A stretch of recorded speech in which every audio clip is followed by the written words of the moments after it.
Hey everybody, Shadow Phoenix here. Welcome to Planet Coaster, or I should say welcome back to Planet Coaster. This is part 2 of year 17 of Whitaker Lake, where in the last episode we were building a water park. Yeah, so the water park came out really well. I tried to do it as quick as I possibly could. So what I did was I searched the workshop and we found a couple of slides that I kind of liked on there.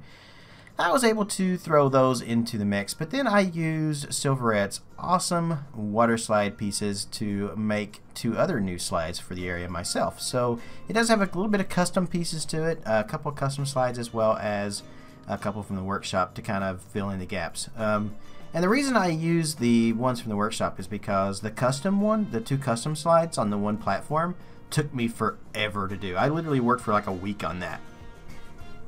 This whole area took me about a week to do, to be honest. So in episode 2, since we finished up all the slides and stuff, and even we did a custom wave pool as well, which you can kind of see down at the bottom there. But if you watched the last video, you saw it. In this one, what I was doing was I decided to do a dressing room area, which we kind of started on there with the roof, just to kind of get some placing.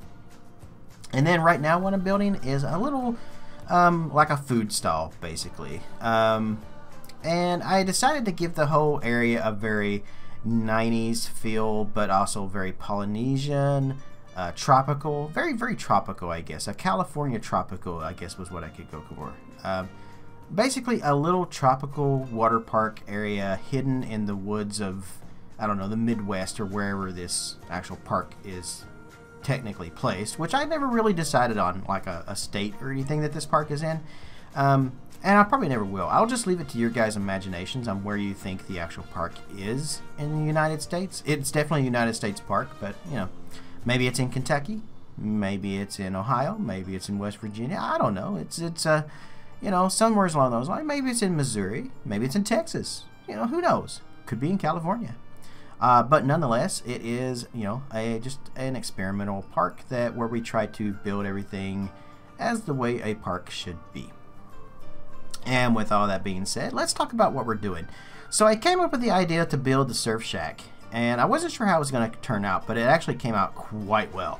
I took the graham crackers or the gingerbread walls from the Christmas set that we got, and then I took the wooden poles and I placed them ever so slightly into the walls themselves. The bottom of it, which is what I'm doing right here, you saw me start to do the post, and then I was like, no, let's put a foundation on it. So down here at the bottom, I decided to do, take the, I don't know what, the hatch, or no, not hatch, thatch, the thatch pieces there, which are roof pieces, and place them all the way around the edge of the bottom of it.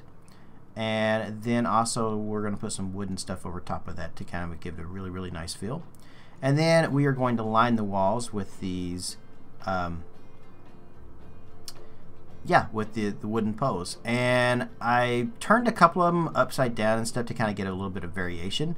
And also kind of spread a couple of them apart. And as you can see there, I think it turned out to be a great texture. And I ended up creating a hoodoo wall texture out of using a couple of these pieces, using the gingerbread pieces.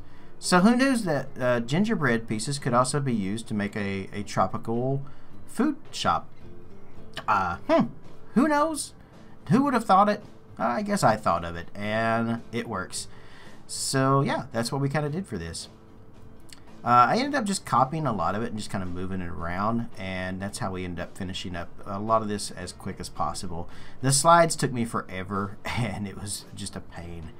The colors of this shop, I decided to go for, you know, for the colors alone, I definitely was going with a 90s feel. And by 90s feel, I was thinking Saved by the Bell with its bright colors, you know what I mean? A very tropical and bright, more like a tiki hut kind of thing that you would find in the 90s. I definitely wanted it to be like, you know, this is like, hey, you see this. Here it is. You can definitely see the shop. You know exactly where the shop is. It's eye-catching. Your attention goes right to it, because when you're swimming or you're in this area, let's say you decide, hey, I want a hot dog, you can run up here and you can grab a hot dog or whatever that our little shops are going to sell here. And we're just going to put a few finishing touches right around the edge of it, and you can already see it starting to come together as well. I think I changed a few of the colors from what we have here in the end, but it pretty much stayed very, very similar to what we have here. I definitely tried a few different variations, and what I ended up with, which you will see by the end of the video, is the perfect combination, I think. We tried green, I tried purple, I tried pink, I tried a bunch of different stuff, and yeah, I'm not going to talk too much about that because, you know, it's colors. I could spend all day talking about the different colors and stuff that I tried, but in the end, I finally figured out a combination that worked and was happy with it, and yeah. If you guys actually like this little shop, you can grab it from my workshop by itself. I did upload it just by itself to my workshop, which is down below in the links underneath the video. In the video's description are links to my workshop. You will also find links to my Patreon, and you know, if you want to make donations via Streamlabs, like on Twitch, you can do that as well. Also, my Twitter is down there, and my YouTube links, and all that stuff is down there. So I basically just duplicated one side to the other and put another shop on the other side over here. I thought, you know, hey, we'll have an ice cream shop or something on this side. Because, you know, ice cream in a tropical area just seems right to me. I don't know, just does. I'm not actually a huge water park person. I never visit water parks when I go to any theme park at all. I just don't. I don't like, I'm not a swimmer. I'm not a water park fan. I didn't even really mess around much with the water park stuff in Roller Coaster Tycoon 3.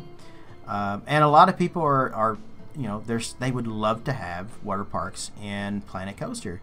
And I actually, not being a water park fan, I would agree with that.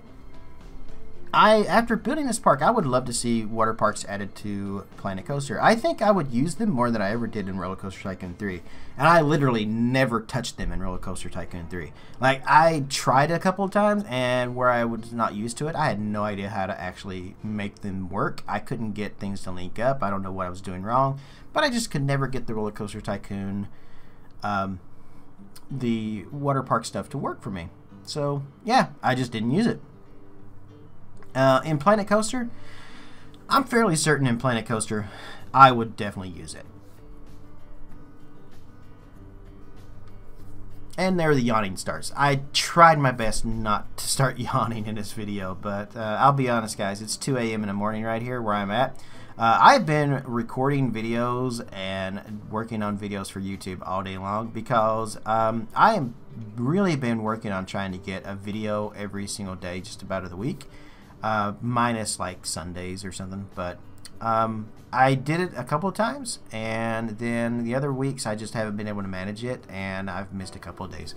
So I'm really trying hard to beat that schedule. I hope you guys don't mind though if I miss a day or two, but I am trying to up my video count. I'm trying to up my subscribers. I'm trying to diversify my channel a little bit out into Planet Coaster, even though you guys love the Planet Coaster stuff. You know, I am trying to get more viewers and stuff, and you know, I don't know what's going on with Planet Coaster. They're extremely silent, as they normally get. I feel like they alienate their community. They don't talk to us. They don't tell us anything about what's going on.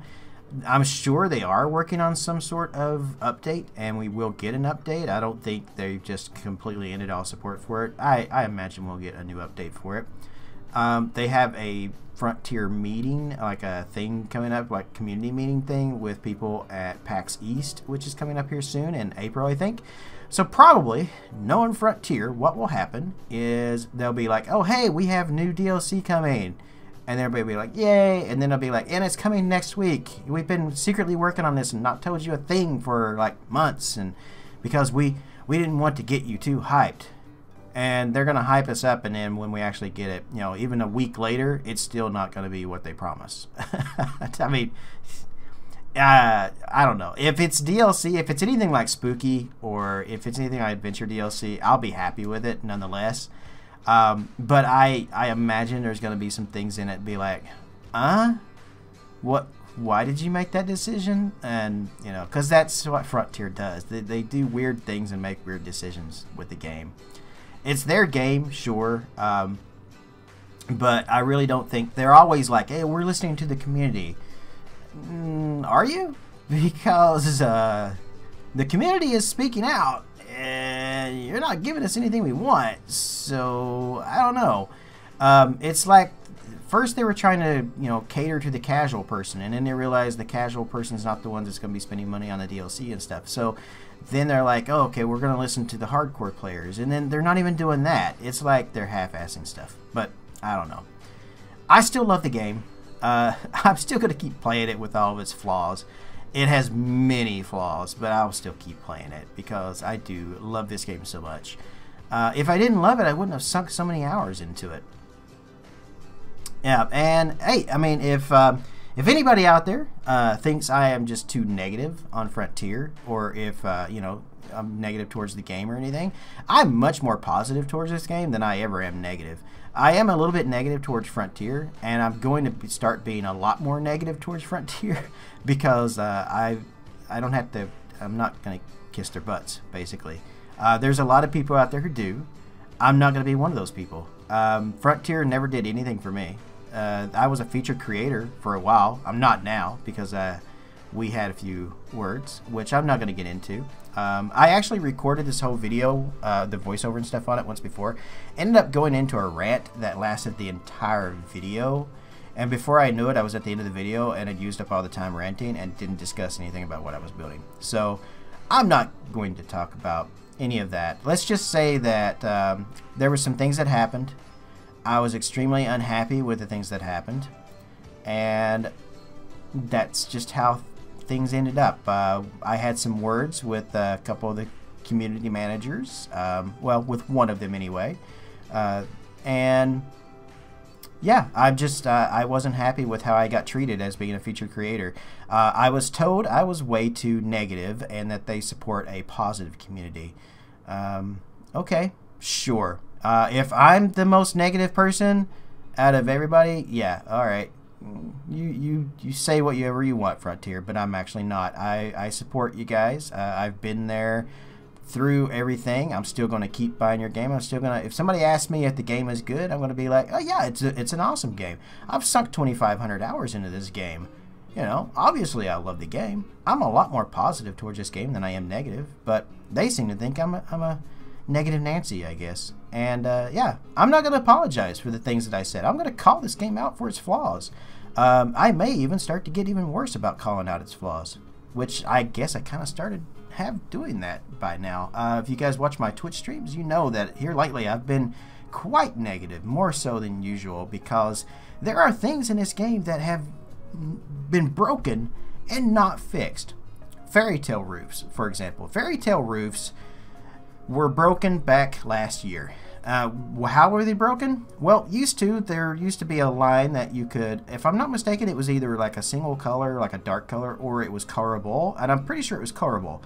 Well, they put out one of the summer updates or spring updates or whatever, and it broke it, and that entire line became white. Place down a fairy tale roof. It is still white to this day. They still have not fixed it. We complained. I personally put feedback on the forums about it and never received any answer. They never responded to it, which is Frontier's way of, you know, not acknowledging. I guess it's working as intended. Same thing for the picnic tables and a bunch of other stuff. You know, there's a bunch of complaints on the forums. There's a bunch of bugs and stuff that people have found, glitches, things, and Frontier doesn't acknowledge it. Hey, you guys want to keep giving us more content? Fine, I'll take more content. But could you at least, I don't know, put at least one guy in to do a little bit of coding and fix a few things? Please? That's, you know, a lot of us just want a few things fixed that you broke to begin with. And at least acknowledge it. At least acknowledge on the forums that, you know, there are some problems with it and that you're going to fix it. We've gone months here without any kind of update, not even a bug, like a bug fix update, nothing. I get that you may not have an update to put out for the game, like that's, you know, new content or new stuff, but how about a bug fix? That'd be at least something, you know.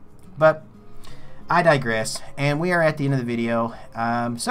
So far, what I've done is just doing foliage work and stuff now. I finished up Surf's Up, which is our shack for, you know, food and stuff, and then we also did some dressing rooms there as well, which you saw.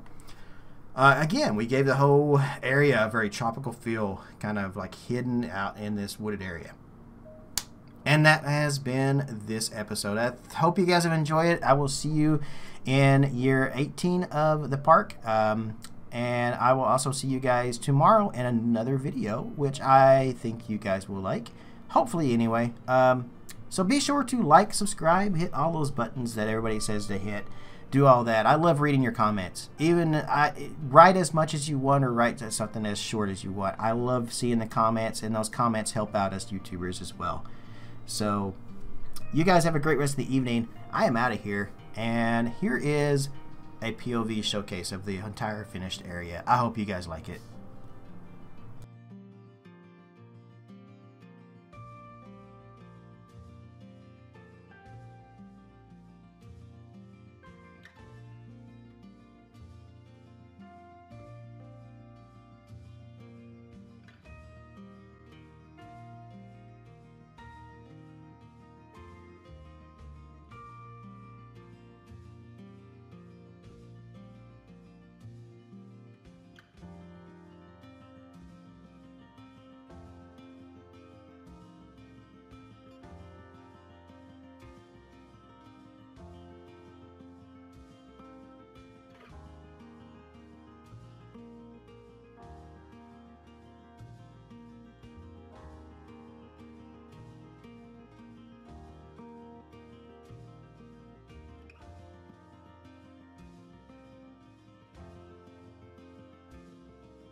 Hey everyone, if you'd like to help support me and my channel, I have a Patreon page where you can do just that. You can pledge anything from $1 or more. Anyone who pledges $15 or more gets a unique, specially designed roller coaster and Planet Coaster made just for them. My little way of saying thanks. You can also just send donations as well if you don't want to join Patreon. And you can find those links in the video description below. Every tiny red cent I make from these means the world to me and is extremely helpful. If you're interested in my PC setup that I work with and play on that you see here, every piece of the system is described below with links to Amazon if you want to purchase them or anything else. Thanks for tuning in to my videos and my channel. If you aren't already a subscriber, click that on the screen below. And you can also check out a few of my other videos on the screen here as well. You can keep up to date on what's going on in my own little world via Twitter or watch me stream live on Twitch as well. Links are in the video description below. So wherever you are in the world, good morning, good afternoon, good evening, or good night.